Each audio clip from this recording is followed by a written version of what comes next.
Welcome to our show this morning. I am thrilled to introduce Dr. Gabija Toleikyte, who is a neuroscientist who recently published a book. It's called Why the F Can't I Change? Fascinating book.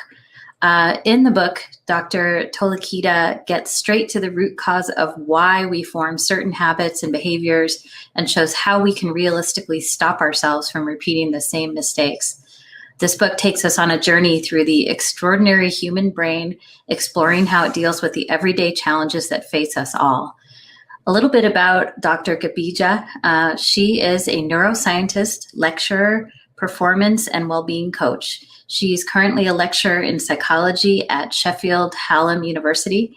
She completed her PhD at the University College in London on the neuronal basis of memory and navigation, and her PhD findings were published in one of the highest impact research journals, Nature Neuroscience, in 2017. Prior to that, she undertook award-winning academic research on Parkinson's disease at the University of Helsinki. During her PhD, Gabija also qualified as a business coach and coached academics and administrative staff. Combining her neuroscience background with coaching, Gabija has started her own consulting company now, providing coaching and seminars for organizations and the general public on the subjects including changing habits, productivity, leadership, and decision-making. It's really important topics for all of us. Gabija is also a TEDx speaker, and her work has been featured in The Guardian. And just in case you're interested, she has a website, which is www.mybrainduringtheday.com, and a Twitter feed, which is @SuperGCoaching. So she's going to start now, and I just want to remind you to, if you have questions as she talks, to post your questions in the YouTube chat window, and we'll be talking with her more after her presentation. So I'm going to turn it over to her now. Hi, thank you so much. It's great to be here. Let me just bring my slides up. So, of course, today's main topic is to discuss why do we form habits and why we act sometimes in a rather weird and irrational ways. And can we change? Can we stop repeating past mistakes and get unstuck from the past patterns? We'll have about 30 to 35 minute presentation, and then later on, I'll answer questions you have. So if during the presentation you have something that you want to dive in deeper, just write that down and we will handle it later. So first of all, human brain is not a single unit. It has multiple parts in it which are responsible for different functions. Now, those parts can be grouped in three major classes based on when they evolved in evolution, but also based on the groups of functions they're responsible for. The oldest areas of the brain can be grouped in so-called paleo-reptilian complex, just there at the bottom of the brain, or also called lizard brain for short. Newer addition to it is called paleo-mammalian brain, or mammal brain in short, which is just in the middle of the brain there. The newest addition to the brain, this wrinkly bit on the outside, is called neocortex, or the human brain for short. Now, those three different areas of your brain has kind of different agenda to your life on day-to-day basis. They sometimes disagree and they focus on completely different things. Lizard brain only cares that you stay alive, so it controls your breathing, heartbeat, digestion.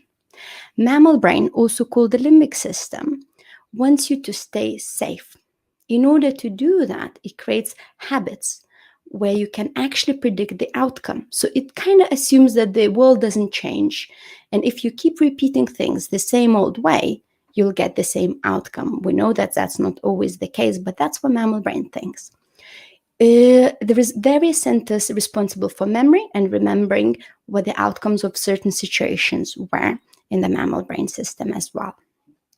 If mammal brain detects anything that can trigger danger or that can potentially lead to a good outcome, it creates emotions to steer you either away from it if it detects danger or towards it if it detects pleasure or potential good outcome. Now, mammal brain only cares about your own survival, your own safety. So it can lead to certain selfish behaviors, and mammal brain is not quite capable to think about other people's needs. The newest addition to the brain, human brain or neocortex, is the only part of your brain that is willing to change. The only part of your brain that's in fact capable to create a deliberate change. This part wants you to achieve your highest aspirations, is aiming for progress, development, learning. It provides us with amazing qualities such as critical thinking, learning, creativity, decision making. Also, in order to form constructive and mutually empowering relationships, we need that area as well, as it results in collaboration, empathy, theory of mind, or understanding other people and what their agenda and what their needs are. So as you can see, often human brain and mammal brain can have a somewhat different agenda to your life.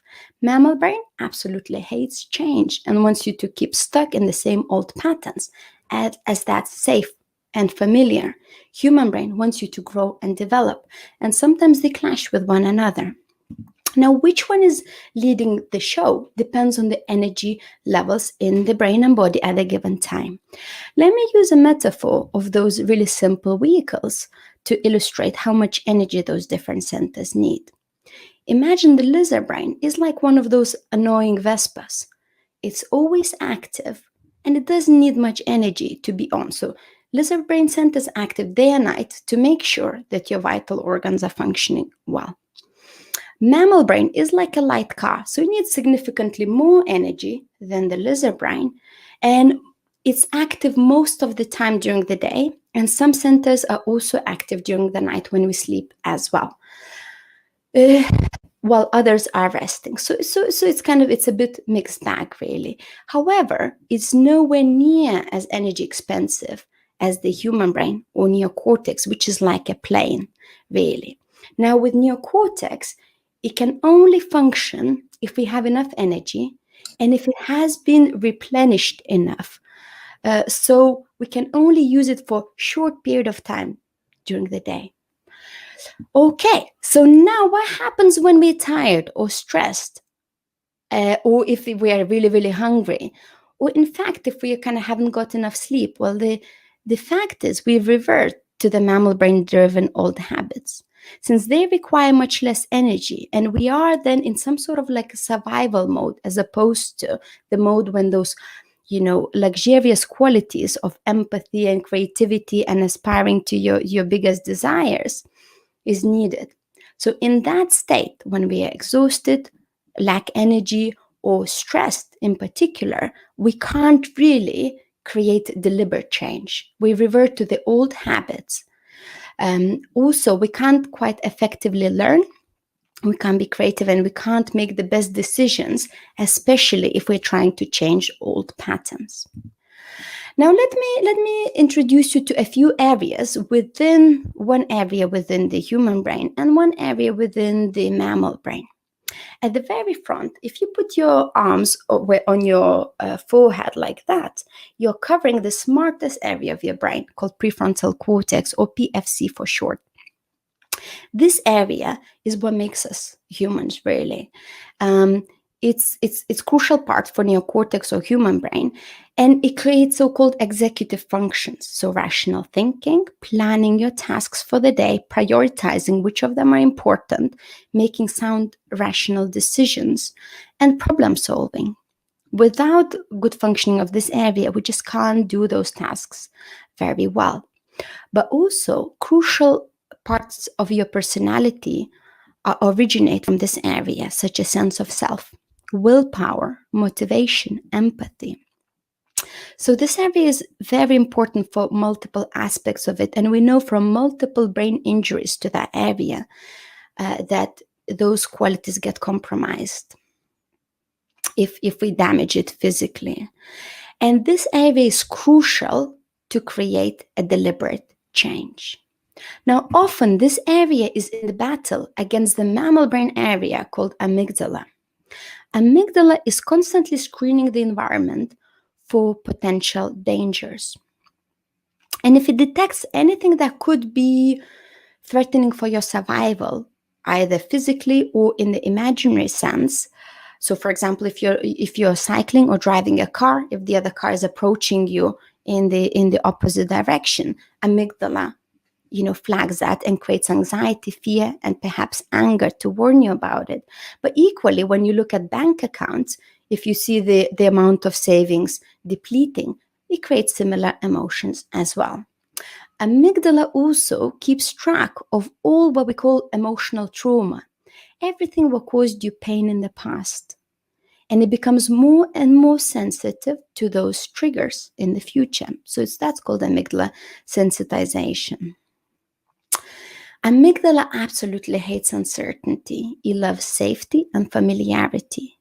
However, amygdala doesn't quite understand this complex modern world, and it often freaks out when there is some sort of uncertainty and inability to really understand the ongoing change.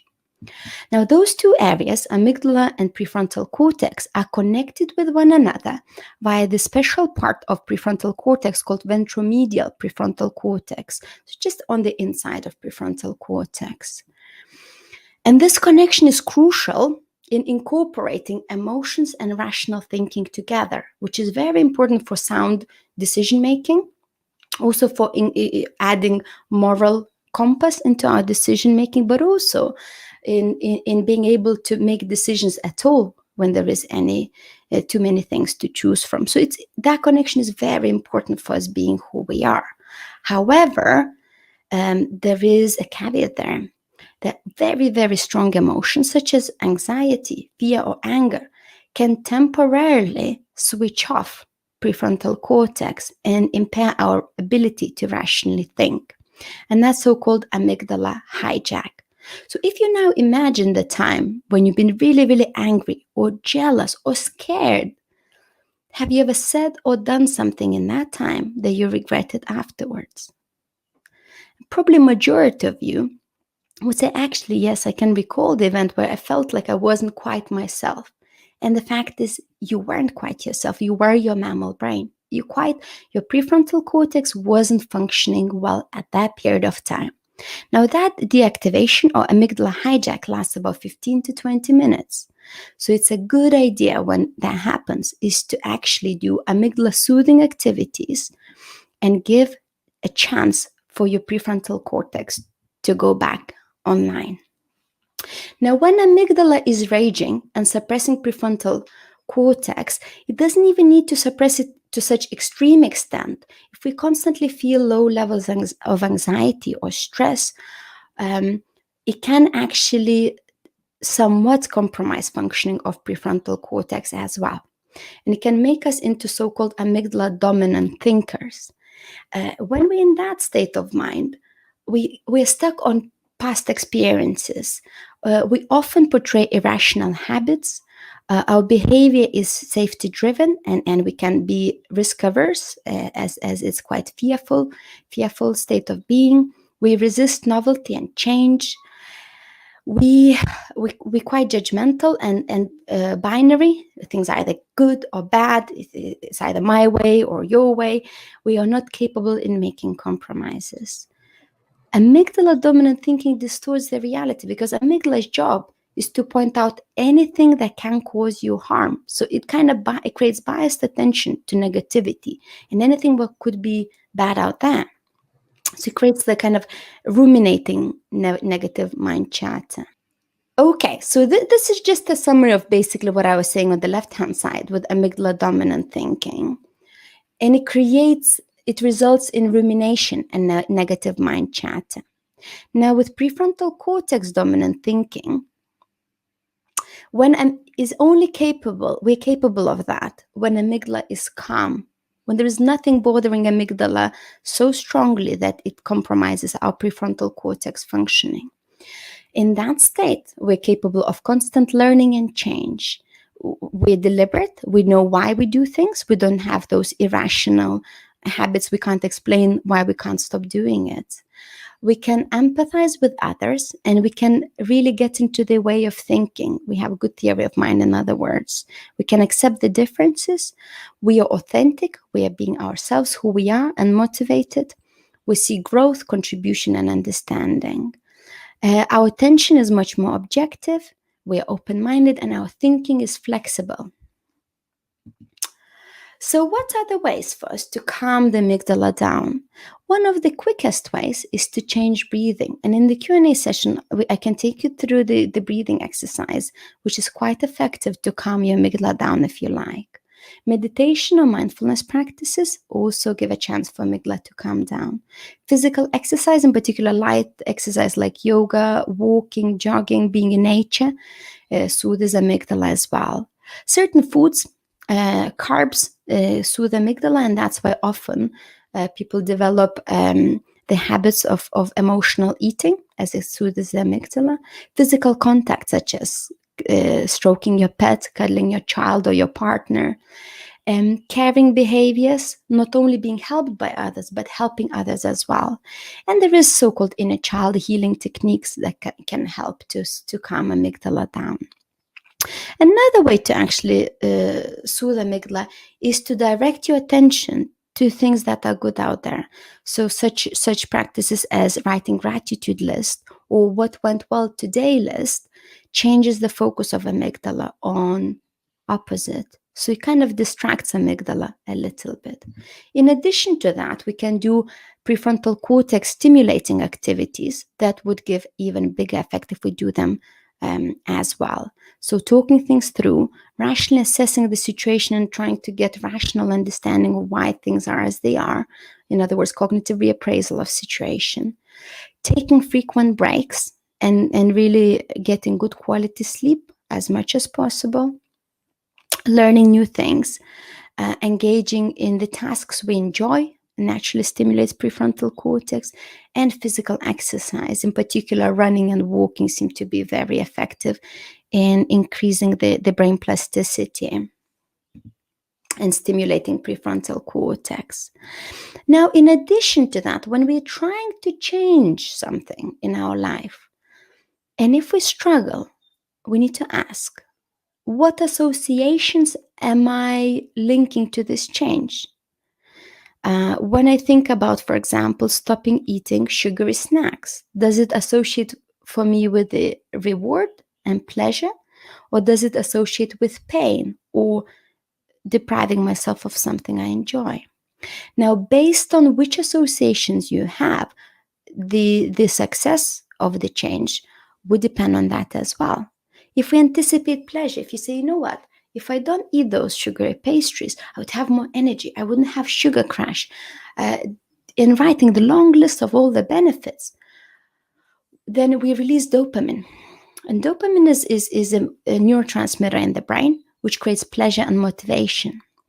Also, if we want to create change, especially in relationships, and we see a lot of benefits of that change, we form emotional attachment, trust, compassion due to oxytocin. But also, oxytocin, when we do things we enjoy, especially if we have support by other people, it dilates the blood vessels. Therefore, more oxygen and glucose can reach your neocortex, which make sure that actually those areas which are really energy hungry are functioning better.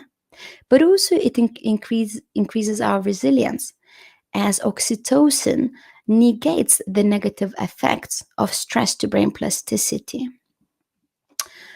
Now, in contrast, when we associate change with pain or deprivation of something we like, it actually makes the change much, much harder, as it naturally triggers the sympathetic nervous system in our brains and bodies. So the chemistry of that is very different. We secrete adrenaline and cortisol in our adrenal glands, but neurotransmitter called noradrenaline in our brains. It prepares the body for fight or flight response, and it directs the glucose and oxygen into muscles. So if you need to run away or to attack. However, it takes the precious energy of prefrontal cortex, and in that state, we can't be very creative. We can't be very resilient. We can't physically be complex thinkers. So in that state, we very much revert back to mammal brain driven state. In addition to that, our immune system gets compromised if we experience that too frequently, and digestive system as well. But from the brain perspective, more importantly, brain plasticity is blocked when we experience chronic levels of stress and kind of negative emotions related to change. So that makes change really, really hardly possible. Now, last couple points are just basically to explain that actually, in addition to good functioning of prefrontal cortex and enough of the positive associations with change, we also need to put the work and practice in to strengthen new networks and develop new networks. And let me illustrate that with attention networks in the brain. So in the brain, we have two distinct attention networks: goal-directed, or also called top-down system, dorsal attention network, which basically, no matter how much noise was around me right now, using this network, I can still focus on what I'm trying to discuss in this presentation. Now, ventral attention system would actually do the opposite. It would try to steal my attention for anything what's going on around me and would distract me. Now, we need both systems. So imagine if you're hunting in the wilderness, let's go back to hunter-gatherer times. If you're just focused on your goal, you can easily become somebody else's target.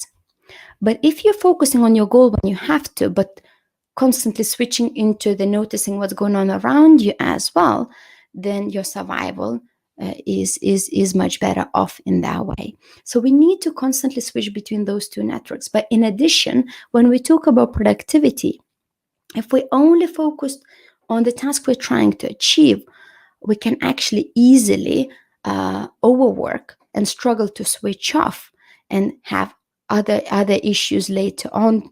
Our productivity can actually be compromised because we deplete neurotransmitters of prefrontal cortex, and without taking sufficient amount of breaks, halfway through the day, we already find ourselves in the mammal brain dominant thinking.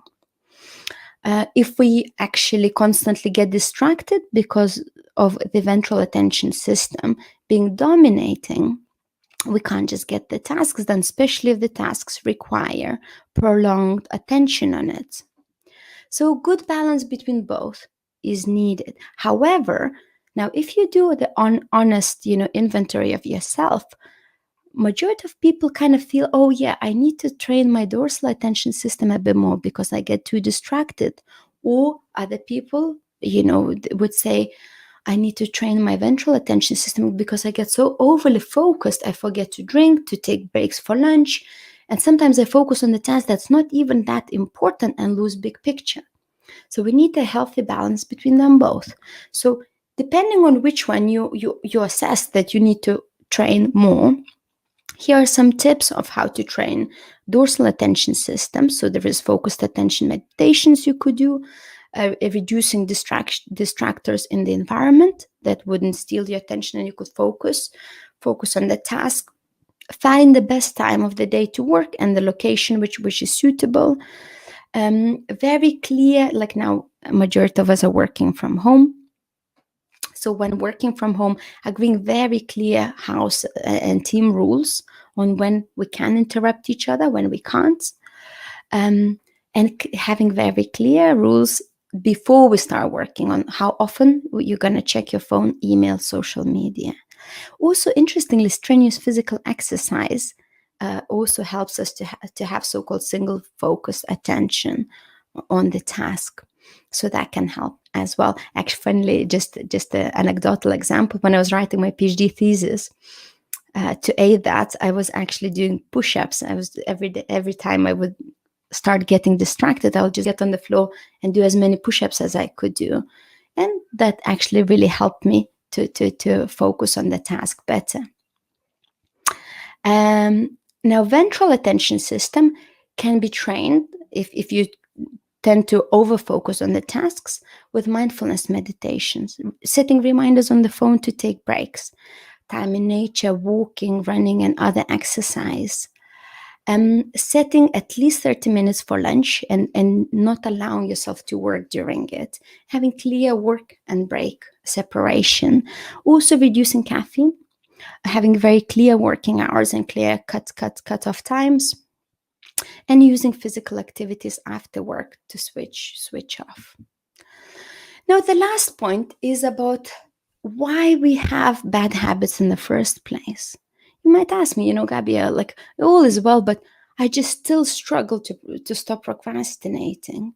What's wrong with me? Why the F can't I change? And the answer is, with any habit, we meet very important needs. No matter how bad habit seems to us or even to other people, there is something we get out of it by repeating it. So we need to assess. In order to understand that, we need to see, when do I do the habit? What's the cue of the habit starting? What's the routine, which is what's the habit? And what do I get out of it? What's the reward? If we look at procrastination, imagine you have an overwhelming task, such as writing a book or writing a PhD thesis or creating a software, which is rather quite complex. Like during my PhD, I was creating software for analyzing my data, and I found that quite overwhelming, as I was self-taught in Python at that time. And what's the routine? What's the we call bad habit we're trying to get rid is doing unproductive activities. Now, why do we do them? Is actually to run away from the emotions we don't like, such as anxiety, stress, fear, anger. And by doing those other tasks, we temporarily direct our attention on something else, and we don't feel those emotions. So emotional relief is actually often at the core of doing certain habits we don't like. So what we need to do in order to change it, we need to maintain the same cue and exact same reward, and replace the routine with something else what would meet exact same rewards in equal measures. Because we simply can't just take the bad habit out. That would create a void in some important needs we have. So in this instance, instead of focusing on the whole big task, well, let's imagine writing an article, book, thesis, focusing on time you spend writing as opposed to how much you've written or how much is still left to write. And in this instance, is using Pomodoro technique, which I'll discuss more in the next slide, can help to create emotional relief, because then you're focusing on something what doesn't cause you stress. So instead of saying, okay, I need to write 1,000 words today, you say, I need to focus on writing for 25 minutes, and then I'll take a break after, and then I'll write another 25 minutes. How much I get written in that time? We shall see. So with Pomodoro technique, there is alterations between single focused work on specific task, and then there is a break. Again, single focused work, and then there is a break. And we do 2 or 3 or 4 of those. And in fact, that technique dramatically helped me in writing my PhD thesis, and also in doing other tasks which I wasn't particularly keen on, such as tax return, or other tasks that were quite tedious and required really single focused attention, but caused certain emotional load to it. Okay, so just to summarize, there is constant conflict between different centers of the brain, in particular between mammal brains' desire for safety and human brains' strive for change. Now, if challenged, a mammal brain center called amygdala can temporarily compromise functioning of the smartest part of the human brain called prefrontal cortex, which is called amygdala hijack. That lasts about 15 to 20 minutes. But if we do regular amygdala soothing activities, that wouldn't happen to such an extent. And in particular, we need to do them if we're dealing with lots of change and lots of uncertainty. If we associate the change with pleasure, that would increase our motivation and brain plasticity to actually make the change happen. We have 2 distinct networks in the brain for different types of attention, and we need balanced activity of both to be productive. And that's just one example how actually we need to train specific networks for specific behaviors, but that takes a regular, consistent behavior in order to make those networks stronger. And we meet important needs even with what we call bad habits. So we need to find better ways to meet those needs if we want to change them. We can't just simply stop doing bad habits. That would create a void and we would revert back to the old habits. Well, that's all in terms of presentation. And that's just the cover of my book if anyone is interested. I'll stop sharing my screen now and go back to the session. And I'm ready to answer any questions you guys have. Thank you so much, Dr. Gabija. I apologize again for the interruptions. I'm so glad we got to see your slides. I have a few. That it wasn't really quite working. We should probably next time we should have done from the actually the share whole screen thing. Oh yeah, it's okay, and we'll be able to edit the recording so that they're fixed. I have a few questions for you. I received your book and I've been reading it all weekend, and it's very interesting to me. A lot of really interesting case studies in there as well. In the book, you talk about, and in your lecture today, you talked about Andrew and his addiction to sugary sweets. I think a lot of us have those kinds of bad habits. You talked about some other ones as well. I'm curious if you had any bad habits in your own life, and you mentioned a few, but that you tackled with these same techniques that you mentioned today. Yeah, definitely. And probably the examples I used in the book probably are somewhat biased to my personal experiences. So sugar is one of my favorite things. I love pastries, anything bread-like, carby.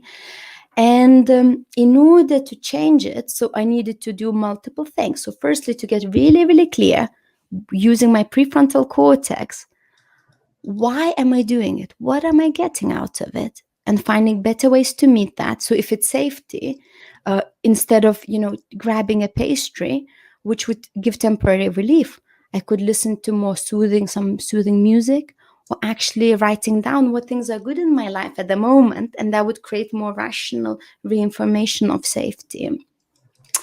Or just going outside to the garden. So creating safety in other ways, first step. Secondly, getting really clear, what are the downsides, what are the drawbacks of me continuing that habit? And in fact, I talk about it in the book, and some people say, it's too much, but writing down 50 drawbacks to you in multiple areas of your life if you continue that habit. So I suffered from really bad migraines, and part of it wasn't the whole story, but part of it was nutritional, and having quite unhealthy nutrition at that time. And constant, sugary snacks and not enough other nutrition food as a result was part of the story. So that was one of the reasons why I wanted to stop eating pastries and find better alternatives. But also, if you want to take it even further, writing down 50 benefits to you in all the areas that are important to you of stopping doing that. If I have more energy and didn't have more migraines, I can give presentations better, I can get more work done during the day, I could be more present for my loved ones, and so on and so forth. So this is just a few tips to get started.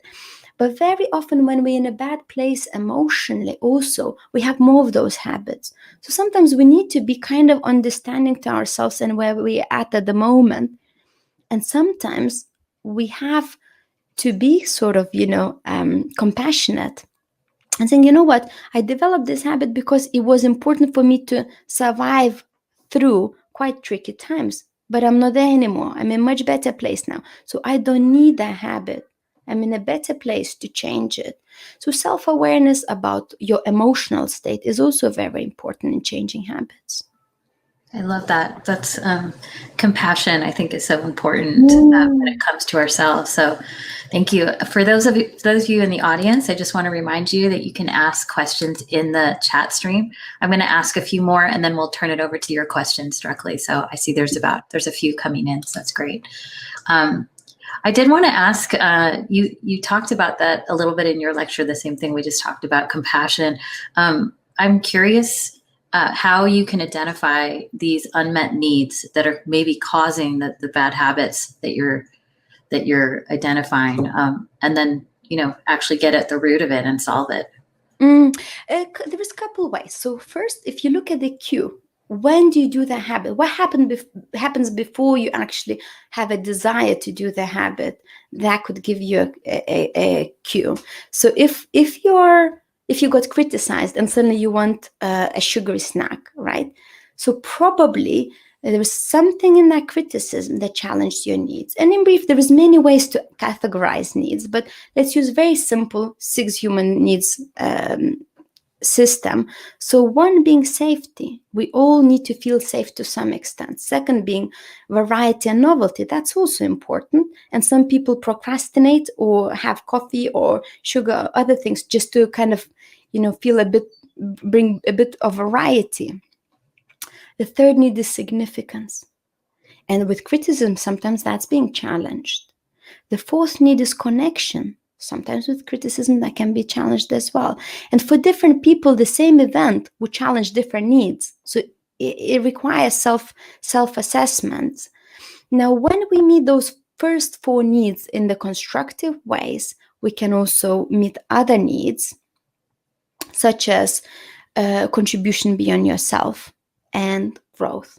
So we all kind of need those 6 needs to be met to some extent. And what I like to do with my coaching clients, I like to draw them 6 glasses, each need being each glass, and assess, okay, how much, 1 to 10, how full is your glass of safety right now? How full is your glass of variety, and so on and so forth. And then that could give indication. If some needs are really not being met in constructive ways, it's worthwhile spending some time and asking yourself, how can I bring more safety or more significance or more connection in my life? And if we start doing that in advance, that would just reduce the desire to meet those needs with those what we call bad habits. Oh, that's brilliant. Thank you so much. I'm going to do that right after this. Seriously. Okay, I'm going to ask one more question and then we'll turn it over to the audience. This one I'm asking is for selfish reasons. You talked a bit in the book and a little bit today about sleeping. Mm-hmm. And I think it's become, you also talked about the need to rotate between rest and work. And I think you just talked about that in terms of deep focus and then taking breaks. I'm curious if you can specifically address sleeping. I'm a terrible sleeper. I tend to be up at night, just churning on all of the different things that need to be done and worrying about things. Curious if you have any advice or tips on how to sort of reprogram yourself for that, because it seems a bit harder. Yeah. So that's what we call sleep hygiene. Now, sleep hygiene doesn't start 5 minutes before you go to bed. It starts in the morning you wake up. What do you have for breakfast? How much coffee you drink during the day? What are your working habits? How late do you keep on working? What do you do about 3 to 4 hours before sleep? How much exercise you get that day, and so on. So in the book, I share, kind of a bit of a practical advices and self-assessment on that. But if I could give a few quick tips. So taking frequent breaks during the day and not allowing your brain to get really uber focused on something is probably a good idea, especially in the second part of the day. Secondly, not drinking coffee after lunchtime. I mean, if that's for normal lunchtime. I know some people eat lunch at 5 p.m. or so. That's about 1 to 2 p.m. the latest. With tea is a bit better, but still, like if you drink black tea or green tea, also cutting that down after about 3 or 4 p.m. In the evenings, finding the wind down activities that really help you to calm down. So, for example, yesterday, I was feeling a little bit anxious actually about today's talk.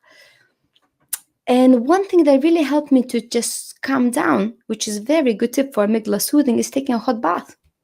I added lots of bubbles and other, salt and other things. And actually, I was just chilling in the hot bath. And suddenly I felt sleepy. The worry went away. So part of it is physiological, actually, really doing things that help our body to relax. And that relaxes our mind as well. So the brain and the body are not separate entities. How our body is feeling would affect how our brain is feeling. Also, sometimes we get into the states when we're overthinking and ruminating and really struggle to switch off. For that, physical exercise could help. the writing down gratitude list, or what went well today list. You could be watching a funny comedy or something that helps to change the physiology of the body and brain, could help as well. But also being around loved ones or with other people. I know it's a bit trickier at these times, but talking to the people we really enjoy talking to can help to do with that. But in addition to that, a lot of people who struggle with sleep also need to do amygdala soothing activities regularly. Because if amygdala gets carried away, it creates rumination, which is really, we can't just, it's like, imagine about amygdala's rumination. It's like about toddler screaming. No matter how much, if my nearly 3-year-old daughter starts crying, and if I say, stop crying, there is nothing to cry about, that wouldn't help. But if I cuddle her and say, what do you like? What would you like? What shall we do? What's the matter? And try to listen, that would soothe her. So treating ourselves when we are getting in that amygdala negative mind chatter as a little toddler who is hurt would also is probably good analogy of it. Thank you. And you just answered one of the questions that was coming in too, about dealing with small children when they're having tantrums. And they won't listen. So thank you. All right, I'm going to start with the audience questions from the chat. So I think they're going to display on the screen in a minute, but I'll ask the first one, which is from Ricardo. And he says, so what happens if we remove the amygdala and replace with a dummy, which is always in feel-good mode? Would we become perfectly rational or close to it? Well, let me tell you about the patient of American neuroscientist Antonio Damasio and his wife Hannah Damasio, who had the connection between amygdala and prefrontal cortex compromised during the surgery. He was very rational. He could still assess all the pros and cons. He was a lawyer or solicitor, and he still could do his work to some extent, but he became quite sociopathic. He couldn't incorporate other people's needs into his decision making. If you ask him, what would you prefer? He couldn't incorporate preferences into the decision making. So adding emotions to the rational thinking is very crucial for decision making. And also, what was the more staggering, that he was kind of stuck in indecision, even about trivial decisions, such as if you ask him what time, Antonio asked him, what time do you want to see me again? And he was going endlessly for hours and hours, pros and cons for each time and each day, but he couldn't make a choice. So if we take the amygdala off, we would put ourselves in danger, because when you're driving, you wouldn't be able to react quickly to potential dangers, physical dangers. So amygdala is crucial for that. But also you might become a rather unpleasant human being, both for your own benefit, but others as well. And you wouldn't be able to form caring and loving, mutually empowering relationships. And you wouldn't be able to make decisions even where you think rational thinking would be sufficient.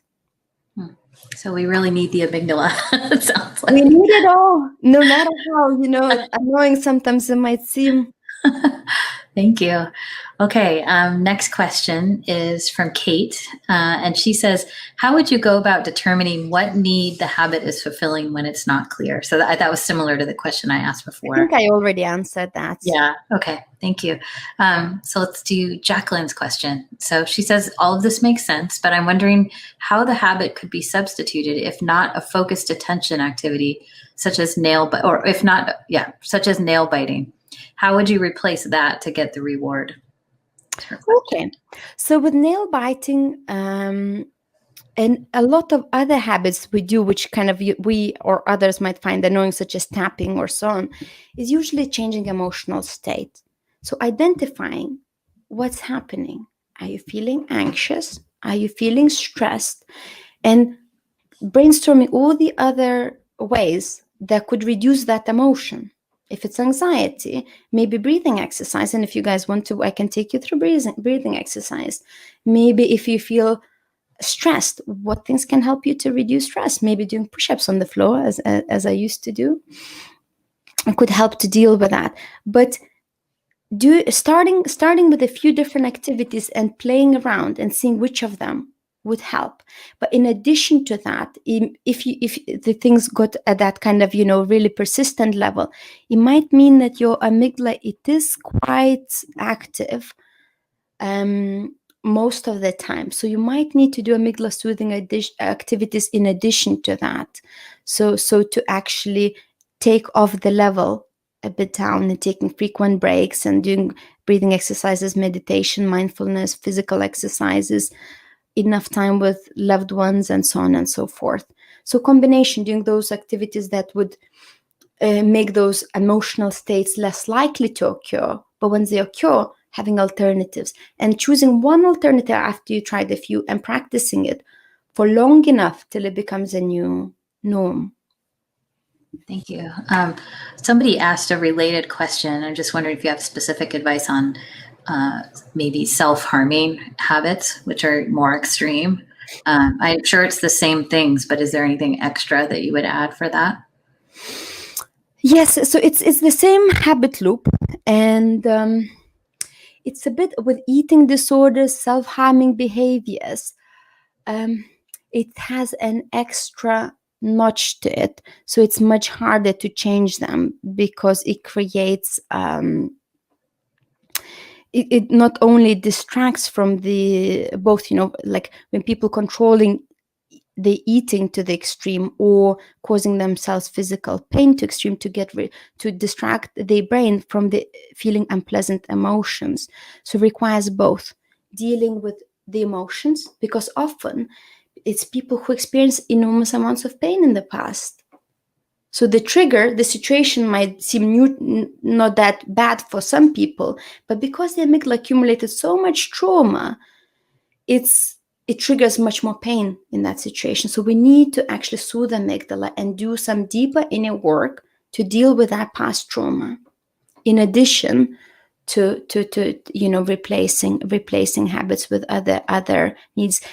In those instances, just replacing wouldn't be sufficient. We need to desensitize amygdala as well. And that applies, by the way, for PTSD as well. If somebody's experienced, it does require deeper inner work before the habit can be changed. No, that's good to know. Thank you. All right, so I'm going to take Vishali's question next. So Vishali asks us, how do you build on the consistency muscle? I get on a routine, and then for some reason, if I drop it, it takes some time for me, sometimes months, to get back to it. We all do that. That's normal. It's just a normal part of who we are. And we don't really drop things for no good reason. Other things become more important. So imagine if you have a list of your priorities, list of values that are truly important to you. And when you meet certain value to the satisfactory level, that suddenly is not as important anymore. The things where the voids are become more important. And we fill those voids. And then we realize, I accumulated some voids where it was okay before. And suddenly it comes back. So good example of it is physical exercise. If you feel really good in your body, you might not put as much importance in exercising regularly. So you might put more focus on your work or on other things.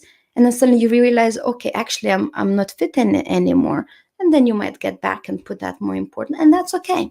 That's how the things naturally evolve. But if you want to avoid that from happening, you need to get really clear how this area links to all the other areas which are important to you as well. So that would just keep that as a kind of more priority for you. But it's also realizing that we can't really achieve it all at a given time, and being selective with what is exactly the most important for me right now.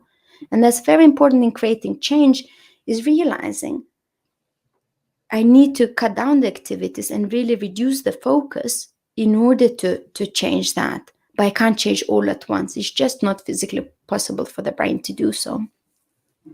Right. That's nice. And back to the compassion for yourself. That yeah.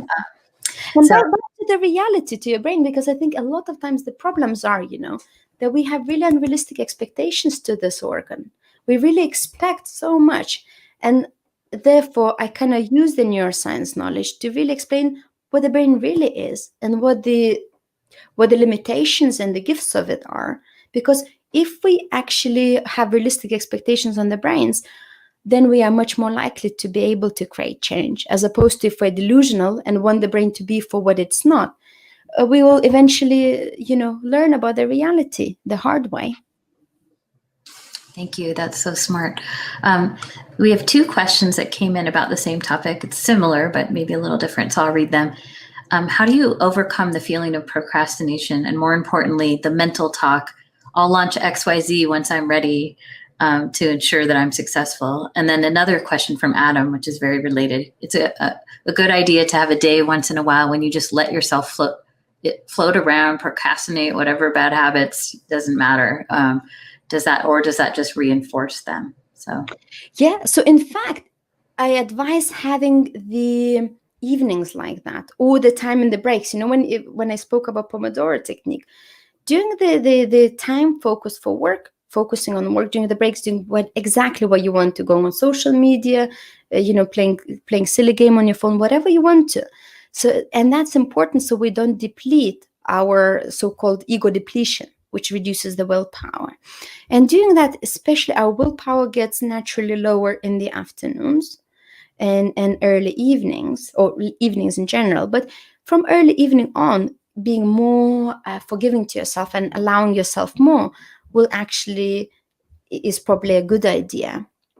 And sometimes if you prefer to have a day off like that, but probably just having, that in the evenings and keeping the mornings and day to actually do the tasks you feel are important, and building new habits and strengthening the habits you actually want to be there. In terms of procrastination in general, not only we meet different needs when we procrastinate, but there is so-called 6 different procrastinator types. I talk in the productivity chapter. And some people say I relate to most of them, and that's fine. And depending on which type of procrastinator you are, the tips are different. Okay, so for example, if somebody who is overdue and has too many tasks at hand is procrastinating because the brain just needs time off, they actually have completely unrealistic load on their brains, then the tip would be to cut those activities down and learn to say no and prioritize better. But if somebody is procrastinating because they're perfectionists and they can't let go of the results until they are so perfect that it's even ridiculous, then for them, getting a perspective of other people and kind of practicing and celebrating success of actually letting go, even though things are not perfect, and celebrating that is essential. So there is for different people, it's the reasons for procrastination and rewards of procrastination are different, and they need to be targeted specifically. There is no kind of one size fits all there. That is so helpful. Thank you so much. I think there's so many of us at Google that suffer from both of those. So I'm sure there's people enjoy that answer. We have time, I think, for one more question. So I'm going to ask one from your book. One of the final chapters in the book is about relationships. And I thought that one was very, very interesting. So highly recommend, again, the book for anyone that's interested. You mentioned in there that sometimes people are attracted to the wrong people. You talked a little bit about that. I'm wondering if you could just talk about that and give us some advice. Well, to be more specific, the mammal brain and the human brain might be attracted to different people. Mammal brain is attracted to familiarity, so it actually creates so-called image of the kind of ideal partner based on your caregivers in the childhood and based on past experiences, whichever caused pain or pleasure in the past.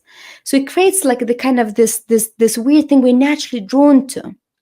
Now your rational prefrontal cortex could have completely different agenda and say, okay, I want a person who meets these criteria, right? And it might be in disagreement. And that's why we sometimes feel completely crazy when we're drawn to somebody and say, but I don't want to be with a person like that, right? So in order to change that pattern, we need to actually do some inner healing to change mammal brain information, especially if we're attracted to people who later on cause us a hurt and pain, right? With whom we can't have mutually empowering relationship and partnership. In order to create a change, we can't just completely ignore mammal brain, because that's where love and desire and attraction originates. We need to actually create inner healing first So we attracted to slightly different people, but also we heal in relationships. We can't just, say, okay, I won't date for 10 years, heal, and then I date perfect partner. It's not going to work. So it's with a subsequent, somewhat healthy and healthier relationship. Friendships count as well, by the way, and colleagues, like, healthy colleagues count as well. The more healthy relationships we have, the more healing we do, the more likely we are to choose better partners in the future. Oh, that's wonderful. Thank you. What a great way to end. I want to thank you so much for your time and all of the wisdom. And I also want to remind everybody of Gabija's website, which is www.mybrainduringtheday.com, and her Twitter feed, which is @SuperGCoaching. And we will send out the slides. So for those of you that might have missed the initial slides, you can take a look there, and they will be edited back into the recording if you want to take a look there. So thank you again so much for your time. I have to say, this has been life-changing for me to read your book and hear from you, and we all really appreciate your time. Thank you so much. It was a great pleasure to be here, and hope you and the other people learn some valuable insights about your own brain and really get to love and like your own brain for what it is. Thank you. Happy Tuesday, and we'll see you next time.